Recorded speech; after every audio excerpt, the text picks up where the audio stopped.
Hello there, Mad Mike here. Welcome back to the channel, and today we're going to do another entry in Movie Spotlight. And today I wanted to spotlight an 80s movie that I really like, and it just came back on Shudder, and that is Lifeforce from 1985. Now, this movie was directed by Tobe Hooper. This was after he had done Chainsaw. I think Chainsaw was 1974, so this was a little over 10 years later. And this was also right after he had done Poltergeist with Steven Spielberg. He was in the middle of a three-picture deal at the time with Cannon Films, who did this movie. You know, one of the rare little gems that came out of that studio, like legitimately good films.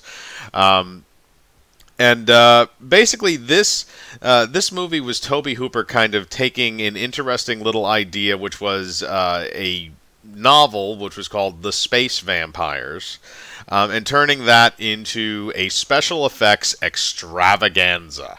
And I love this movie, again, because of the effects, and also because it actually has some really good acting and actors in it. And I'm gonna kind of get to that. And this includes also an early film role anyway for Patrick Stewart. I think he was doing Star Trek: The Next Generation at the time this was made, which was 1985.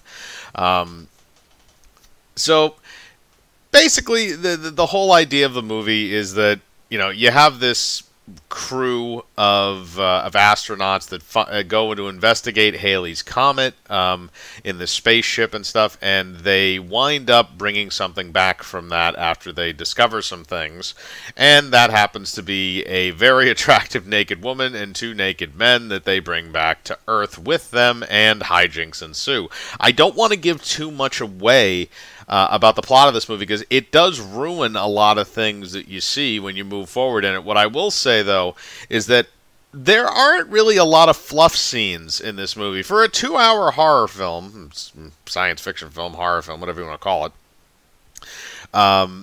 for a 2-hour film, there aren't a lot of scenes that are unnecessary.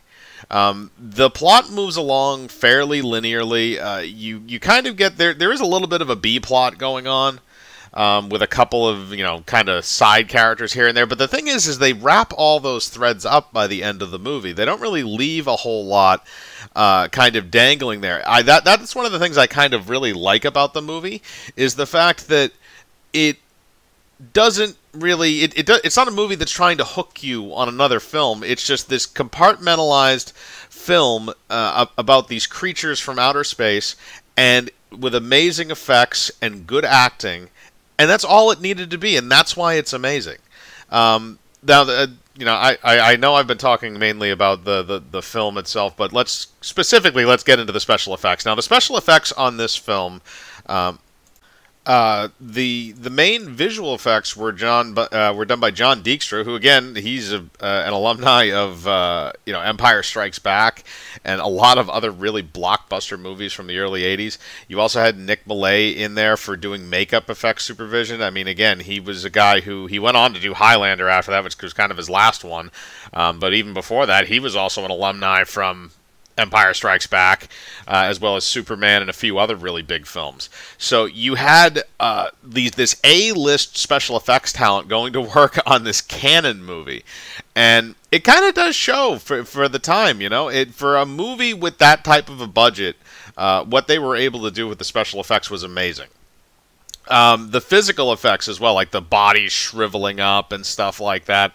All of the makeup effects get kind of corny at the end of it, but I understand that those shots probably were not supposed to be filmed in a close-up. Those were probably supposed to be background masks, so I kind of get that. The third act of this film does go a little bit off the rails.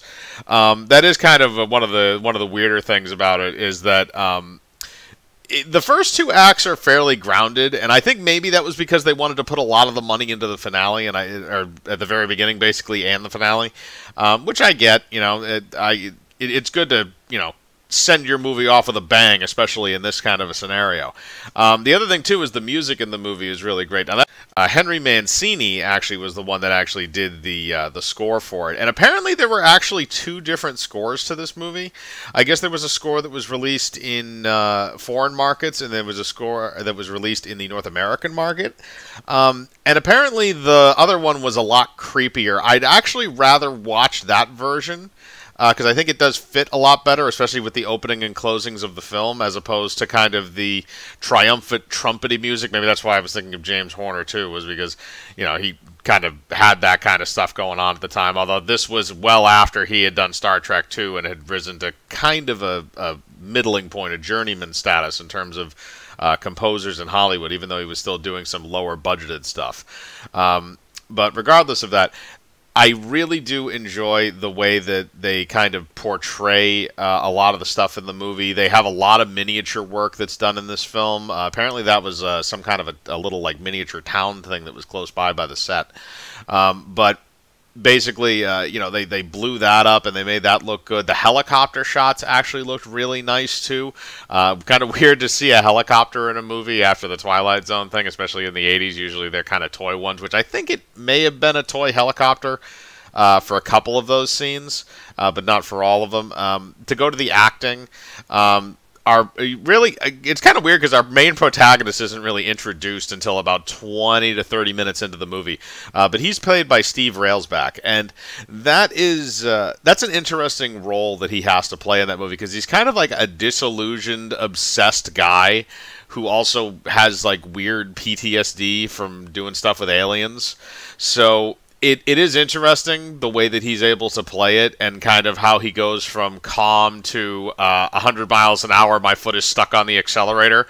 It is entertaining to watch that, and it does kind of make sense that he would have these very massive mood swings. Although when they do a scene of him like having a nightmare and sweating in bed, it is kind of weird because it looks like they just doused him with a fire hose. But I really like the way he does that. And then Peter Firth is the other one who's kind of our co-main character.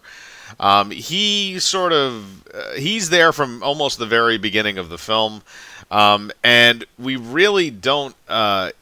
He's kind of the same guy the whole way through. He's this no-nonsense British colonel who's trying to get to the bottom of all this extraterrestrial stuff that's going on.